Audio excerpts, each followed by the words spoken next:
All right, guys, what's going on? Welcome back to the Everything College Football Podcast. Today, me and Nick here. We'll be doing some analysis on the current state of Michigan football, where they currently sit following, an interesting debut season under Sharon Moore after that national championship, of course, and what does the future look like for them moving forward in CFB. They went 8-5 in Moore's first season. This was an incredibly resilient team throughout the year. They beat Ohio State and Michigan to end the season with less than 80 passing yards in each. So, that speaks volumes to how, much mental toughness this team had against some of the biggest brands in college football that probably, in terms of strategic game planning, should have easily been able to take care of the Wolverines. And Nick, they were not able to do that. It's a real testament to what Moore and the staff were able to accomplish. Of course, they lost to Indiana on the road by only 5 points. Lost to Oregon and Texas as well. So this is a team that played, kind of a monolith of a schedule. And they handled it as good as you can, Nick, I would say. The record could have been drastically worse for this team. The offense did nothing in that second half against USC, until they were trailing, and then the offense came alive for an 89-yard drive, won it on 4th and goal. Again, this team is as gritty as it comes, Nick. Now we turn to a roster that's going to be more so constructed by Moore compared to what Harbaugh had left over for them. Of course, the defense, has 6 really good defenders that are departing. At least 3 of them are going first round. So he had a lot of raw talent to work with here. Not even really raw, veteran players that are going to go very high in the draft. An elite tight end is departing, the 2 really good running backs as well. They managed the season as much as they could, Nick, for having a pretty poor offense, but now it's going to come more full circle for Moore in the staff, as he's going to have to, again, construct this roster, with his own recruiting, his own tactics, and his own development as well. What do you feel about how this first season went for Michigan? I think it went pretty well considering all the things you read off. This offense was horrendous, 22 points per game. They had 13 interceptions to 12 passing touchdowns, just very bad numbers. They struggled to throw the ball. They really couldn't do anything throwing the ball through the air.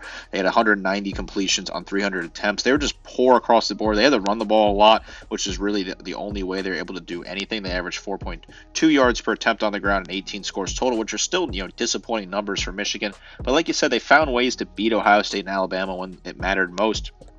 Beating the eventual national champions, Ohio State, on the road, which is still an incredible win when you look at that. Also beating Alabama, who had a much better season and really a much better team on paper. They went in and held on and won the ReliaQuest Bowl. Alabama put up a fight at the end there and nearly won that game, which I still think it would have been a very honorable effort from Michigan had they lost to Alabama, but they held them off and got a bowl win for Moore in his first season. You rattled off some of the close losses. I don't think they played too bad against Indiana, Texas. At times they showed a little bit of life. I think that was probably their worst game of the season. Maybe the Illinois game was a tough 21-7 loss. No shame in losing to Oregon. That's a very strong team, and at Washington, tough environment to play in, and they were kind of fighting in that game for most of it. They had some impressive wins, right? Beat the brakes off Northwestern and really what was their best offensive showing of the year. I thought the defense was really good against Fresno State on opening night, was also solid against Arkansas State, and USC held them off, and Minnesota as well held off 2 late pushes from both those Big Ten teams. Also had a good win against their in-state rival Sparty in what was a lower scoring battle. This team ended up on a 3-game win streak to end the season, 5-4, 8-5 overall. I think this is something you can build off of. This offense, 129th in the nation, was absolutely horrendous. So Sharon Moore was able to get the best out of his guys. The defense had a lot of key pieces that stepped up, and I think this defense still has a lot of talented pieces despite losing 3 first-round draft picks and some other key players that will go in the later rounds, round 3, 4, and 5 in the NFL draft. They lose the 2 backs on offense. Colston Loveland's gone as well, who was really solid tight end for them, but they returned some other talent on offense. The offensive line gets another year under their belt. They bring in some key quarterback pieces and return some nice wide receiving options, as well as go on the portal and add a piece or 2 that should be pretty solid. I like the direction this team's going under Moore. Yeah, and we'll go ahead and discuss what's in store for this team, because last year was a bit of an Iowa Hawkeyes type season. A lot of close games, dominant defense, sluggish, embarrassing offense at times. Chip Linsley arrives at offensive coordinator. This is a guy who runs a lot of split zone, runs a handful of plays of pulling linemen, not going to feature very much outside zone from his run game. Will tend to be lots more aggressive with downfield passing, though. Plenty of route combos to push the field 10-plus yards. That's not something we looked to see from Michigan last year, or really under Harbaugh, was for them to look downfield a whole lot. One thing that's going to be different from what we often see from Michigan, though, Nick, is he doesn't use inline tight ends very well. That's a staple of the Michigan offense. Of course, they were built around a power run game. It was very good. Even last year at times it was really good, and it's what kept them alive. They were able to drain clock against some of these tougher opponents they were able to take down. I think that's really going to be the biggest question with Chip Lindsey. Of course, we're going to get to what they have at quarterback, led by the number 1 ranked recruit. They were able to flip last minute to stay in state. But that's the biggest question, kind of like it was last year. What philosophy are the Wolverines going to opt with? I thought that Alex Orji would be the starter for most of the year, and they would double down on physicality if a QB run game. They ended up going to that at some point, Nick. They did that against USC, lasted a couple of weeks, and they ended up flipping back at quarterback to a bit of a someone who's a better passer, I guess you could say, even though nobody in the quarterback room really impressed. Jack Tuttle had some bright moments. Davis Warren ended up being the starter for the most part of the year. But the philosophy, Nick, I gambled on it, and it ended up being right at some point in the year, but they didn't stick with it because it just wasn't working that well.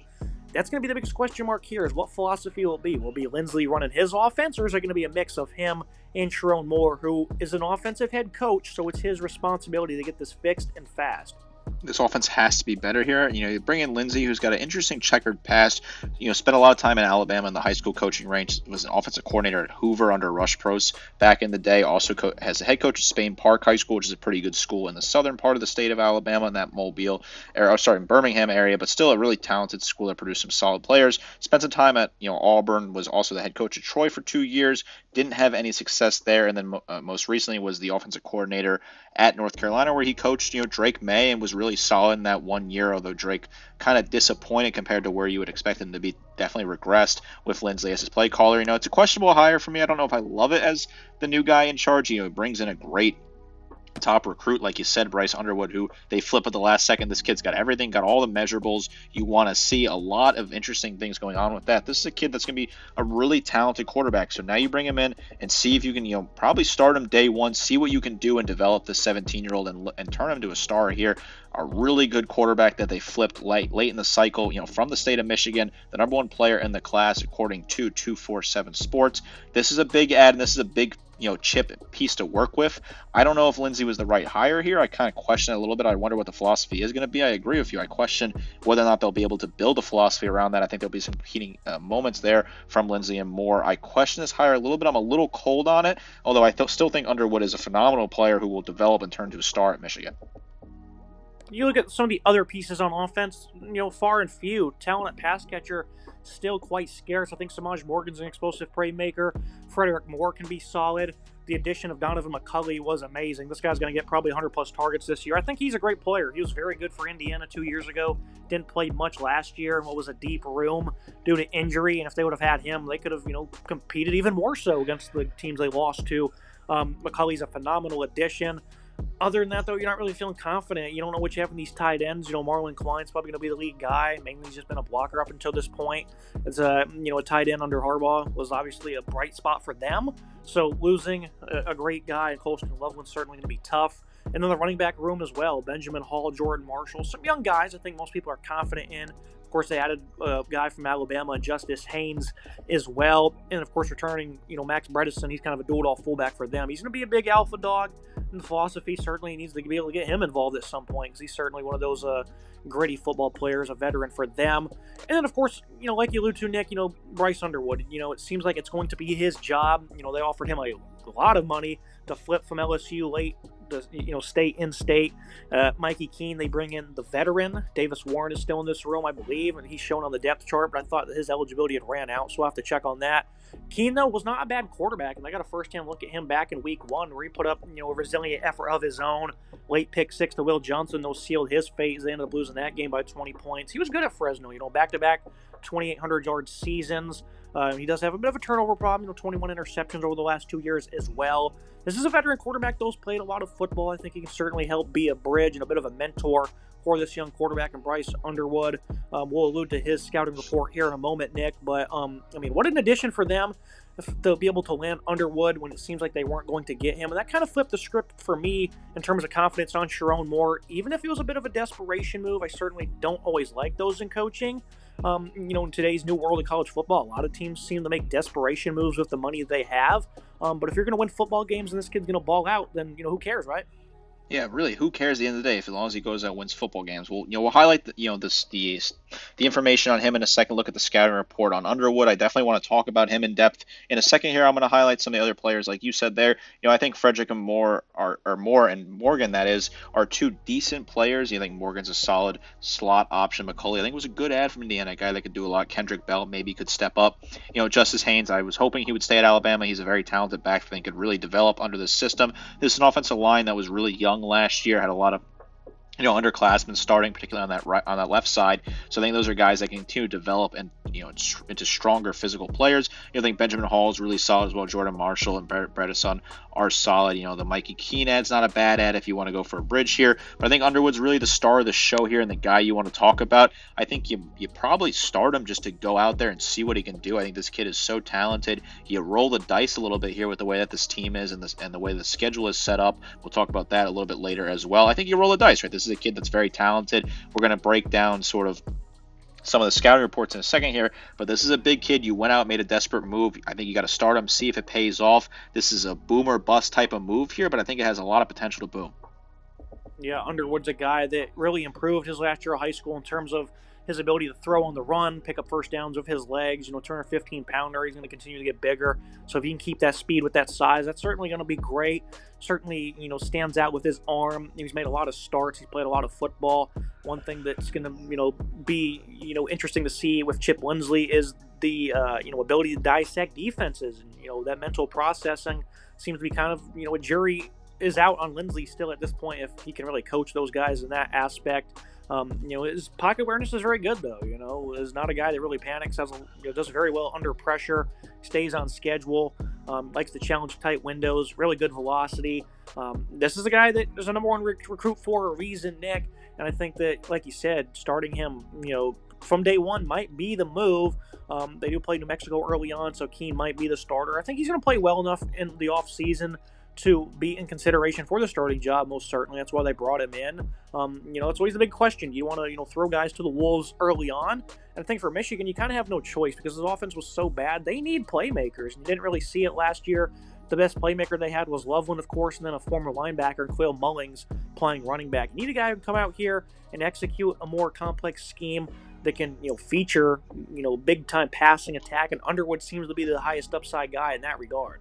I think you have to start him. I think that's really where we are with Michigan football. I think you have to start Underwood at this moment in time. Normally, I wouldn't advocate for starting true freshmen at high-level programs. I think it's just a big risk, and particularly SEC and Big Ten programs. I think it's a big risk, a really big gamble when you're in a state that Michigan's in right now. I think you kind of got to roll the dice here and plug this kid in. 6'3", 215, really physical, kind of reminds me of Vince Young a little bit from what I'm seeing. Maybe that's a bit of a reach, but I think this is a guy that could certainly do that. He had a solid career in high school, continued to develop as a passer throughout the 4 years, and really got more accurate, got better on the run. The legs really did up a little bit this year. He was willing to put his body on the line. I like the build. I think he's solid. He can definitely be an open field runner, can dodge defenders, has solid speed as well, really good get-off speed. Good footwork, needs a little bit of work, but I think it's something that you can definitely work on overall. Again, reason why this guy was number one player in the class, he is a very highly touted prospect. You keep him in the state of Michigan. I know it costs a lot of money, but you kept him home. You beat out an SEC team for the signature, an SEC team that looks to be on the up in LSU. This has got to be a big get, and I feel like if you're a Michigan fan and you're a season ticket holder, you want to go to that first game. You want to see him play. You want to go sit out there and see what this kid can do. I think in the situation they're in, they're playing New Mexico week 1. You want to see what he can do in that matchup early on. They do have to travel to Oklahoma week 2, which could certainly be intimidating going to SEC country, but Oklahoma, they have some questions of themselves as well, so maybe you put this kid in a situation where he can kind of get comfortable before he goes to a trip to Lincoln, Nebraska in the 4th game of the season, which will certainly be a tough environment. Those are 2 tough road trips for a young quarterback, but this kid looks to be the real deal and can potentially handle that. And I'm going to reiterate something I'd said, over on the Instagram page of our brand, Nick. Michigan fans thought I was just being a hater or what I was saying was wrong, but I don't think I'm too far off the notch. Does this kid want to be here? I don't think he does. Why was he not committed originally? Why is he committed now? Oh, because you threw a Hail Mary offer at him. That's why he's here. Not because he wants to play at Michigan football. So he didn't come here to ride the bench. And if things are a little bumpy and he faces some adversity, is he going to stay? That's why this move is incredibly risky. Is he going to be here for the long haul? I'm not convinced he wants to be in this program at all, Nick. It's money, and at the same time, you're able to stay home, so he went ahead and did it. That's why he did it. If he was living somewhere else, if he was in a completely different state, he would have not been on their radar one bit. So I think that's two positives right there. You can stay home, and they're offering you the most money. I don't think he wants to be here, though, quite frankly, and so that's something they're going to have to work out. They're going to have to convince him, in terms of his morale, that he wants to be here and part of this culture and build a winning program around him. Yeah, I think I agree with you that it really did benefit from the fact that he was from the state of Michigan. That really does help out Belleville, Michigan, a city in the western suburb of Detroit, that Detroit area. I think if he was from a different state, I agree with you, he probably wouldn't have gone to Michigan, even with the money offered on the table. And in the NIL portal area, you always risk that of your star players bolting after the first season because they didn't get the opportunity to do so. I think you looked at Dylan Raiola at Nebraska. It kind of felt like they had to start him because there was potential he could go and try and chase a better offer somewhere in the SEC or somewhere else in the Big Ten. And they ended up starting Raiola with mixed results this year, although I think there was some positive progression in his game as the season went on. You got to start him, in my opinion. I think it just makes too much sense. You paid all this money. You're not going to pay all this money for this guy to sit on the bench and develop. It's just too risky in this day and age with the way that the portal and NIL works that something could change, a big offer coming from another school, and this could flip overnight. You got to start him. You got to go out there and see what he can do. And if it doesn't go well, that's obviously a problem, but I think you can course correct mid-season. I think it's going to be a bigger issue. It will be tougher to course correct if he's unhappy from the circumstances of not playing and riding the bench. I don't love it, but I think it's the way the sport is designed this day and age. This kid's from the state of Michigan. You want to keep him in the state of Michigan, and if he wants to go to the portal after one season, he would get a plethora of great offers from other programs that would need a quarterback. It's just too risky of a game, in my opinion. You got to play him early on. He would go to LSU. I think that's where he wants to be. That's where the track record is right now. And again, I will say I don't think he wants to be at Michigan at all. So they're going to have to start him early. And if he balls out and he can help them win games, then he'll probably stay. But if not, and it's a little bumpy early on, he's gone, quite frankly. People can disagree with me all they want. I guess time will tell. Again, I don't think he wants to be at Michigan one bit. We'll kind of look at the defense for a little bit and then some recruiting with it comes to the future of this program. We're not going to have to talk about the defense too much because I think they're going to be strong regardless. I don't think, Wink Martindale is probably going to be in it for the long haul himself. Just a veteran coach will probably make it back to the pros at some point. This is a team that does lose a lot of talent, though. Potentially 4 first-rounders, at least 3 of them appear to be locks, 2 of them on the defensive line. And this is really where Moore's going to have to, prove his muscle because they're losing a lot of heat in the trenches. They had an elite D-line, the best interior duo coming into the season.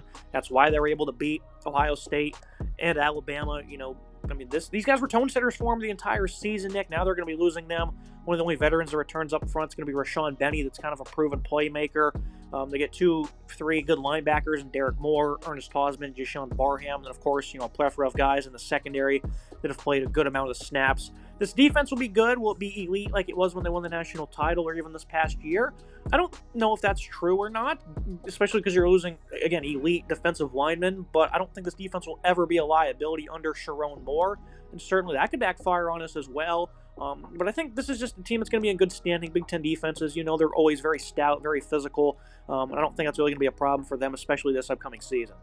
Yeah, I trust this defense. I think this is a defense that's got some solid pieces. Damon Payne was a great add out of the portal from Alabama. Trey Williams was a solid add as well. TJ Metcalf from Arkansas, I think, could really add a lot for the secondary. He's an experienced player from the SEC. I think the linebacking core is really good. I think TJ Guy and Trey Pierce are 2 solid players as well for this team. Derek Moore, I think, is a good veteran player that can certainly develop. I trust this defense. This is a really solid unit. Wink Martindale had, a solid first year, in my opinion. Held opponents under 20 points per game, about 3 yards per attempt on the ground as well. They were, a little weaker against the pass, but I think that's something you can certainly develop. I think bringing in a guy like Metcalf can help with that and making some other moves as well. So I think this is a defense that will still be really strong. I'm not worried about it. I think Moore will continue to bring in some talented pieces. They brought in, a piece for the secondary in this recruiting class. We're talking about the second, one of their top-ranked players. Also brought in a strong 4-star linebacker. So they're addressing the issue. They're bringing in talented pieces. I'm not super worried about this defense. I think this will be still a really strong physical unit that might just take a slight step back. They landed 8 top 250 recruits in last year's class. The incoming one, 8th nationally. I thought this was a very good class. A versatile one. Has good variety across the board. They have 2 top 10 offensive tackles. Of course, they flipped the number 1 quarterback as well. That certainly helps. I thought this was a pretty good class from Moore and his staff. Under Harbaugh, they never really recruited that high. They were never, great. at recruiting, but the development was just so ideal. And I think that's why it took Harbaugh a little bit longer to get things going at Michigan when everyone was calling for his head. This last couple of years were just complete masterpieces for Michigan. And again, at first I certainly wasn't sure how Moore would do taking over for Jim. I think the jury's still going to be out for them, but for them to go 8-5 this past year with the schedule they had and the offense being this abysmal, that's very encouraging, Nick. And I think again, the Underwood move was desperation one. Don't care to see moves like that. Kind of suggests weakness in your program. But if he goes out there and again plays like a number one recruit and everything else I had, said and made suggestions to that might happen, that'll be put to bed. So I think that more right now things are trending in the right direction. At first, I wasn't as highly and as confident. But time will tell with Michigan. I think right now they're recruiting at a nice pace. This program's in much better standing than it was a decade ago. I really like what they're bringing to the table, and the staff I think will accomplish a lot. Yeah, I think this is a good recruiting class. You highlighted some of the key pieces there. I thought they added some good secondary pieces. Two guys that are strong 4-stars, a good cornerback in Samari Arles from Virginia, who I think will be a really solid add, who could really develop. They brought in a great linebacker, 4-star linebacker, Owusa Boateng from IMG. You're going to produce solid IMG players are always going to play really solid football. 6'2", 205. I think he's a really solid player. They brought in a 5-star offensive tackle, and Andrew Barbeloa, who I think could be really good at 6'6", 290, a 5-star, number 10 in the nation. This is a guy that's going to be really good at offensive tackle, versatile piece there. Brought in Andrew Marsh, a wide receiver at 6'1", 175, who I think could be really solid, a 4-star as well. I think this team is developing under Moore. I think Moore, it seemed like obviously it was the move you had to make when Harbaugh bolted. There wasn't any other move you can make, and at the time we questioned it. I think the jury is still out. There's still a lot of work that has to be done. The schedule this season, it has some tough stretches, but I think it is manageable. Yes, a trip to Oklahoma is not super easy, plus a trip to Nebraska. USC, that's a very interesting one as well. They play Northwestern at Wrigley, which should be kind of interesting. They play Sparty on the road, and East Lansing could always be a bit of a wrinkle. But then you get Ohio State at home. You get some of the weaker teams in the conference this past season. Purdue, Wisconsin, Washington, all at home. You travel to Maryland, who won't be very good this year. So outside of Ohio State, you don't play Oregon this year, which I think is certainly beneficial for this team. They avoid some other tough games as well in the conference. Have an interesting matchup at Oklahoma that I think could certainly be a really key game. I like the way the schedule is set up, though. I'm not super concerned. I'm a Michigan fan here. I like what Moore is doing. You bring in a star quarterback, you make a big move. He goes out and balls out early on. This team could be in contention to make a playoff spot with the way that the schedule is set up. Certainly some easier trips. I really just do highlight that back end of the schedule there where you got to play Ohio State and then back-to-back road trips before that against Northwestern and Maryland, which should be easy games on paper, but those are big letdown opportunities, particularly maybe in College Park with the way that things could shake up. I'm high on Michigan right now, though. They wrapped up the season on a high note, beating Ohio State and Alabama, two really key wins for them. Moore's rejuvenated this program, put some fire on it after what was looking like a really bad lost season. Go out and get the number one player in the class, a top 10 class as well, bringing in some talented pieces. I think the future is pretty bright for Michigan right now. I like the direction they're going, even if I'm iffy on the OC hire off this offseason. Yeah, most people felt that Moore, I think everybody knew Moore was going to be the head coach, and Harbaugh bolted for the NFL. And just, could he keep this program at an elite level in terms of success? I think was the biggest question mark. And I think this past year was kind of expected, but not beating Ohio State as 20-point dogs was not. Beating someone like Alabama in the bowl game wasn't expected either. And, they had a lot of close wins, they had a lot of close losses to some very good teams as well. And that was with a lot of problems at quarterback. So now they have a guy they can put in that could potentially be a gunslinger, make plays for him. This could be a very dangerous team. If he does stick around for the next 3 to 4 years, Michigan could certainly be in consideration for another national championship. Michigan today, Nick, kind of a team we haven't talked about as much, in the off season, but I think this is an interesting topic because they're kind of the, forgotten wolves, I would say, in the Big Ten, and I think that's going to be a mistake here soon. Yeah, we were certainly due to give Michigan some love. This is a team that ended the season on a very high note, building a lot of solid stuff up there in Ann Arbor. I like the direction this team is going. We'll always have strong fan support. We'll always look good on the field. I think this team's trending in the right direction. Make sure you guys like, comment, subscribe. See you next time.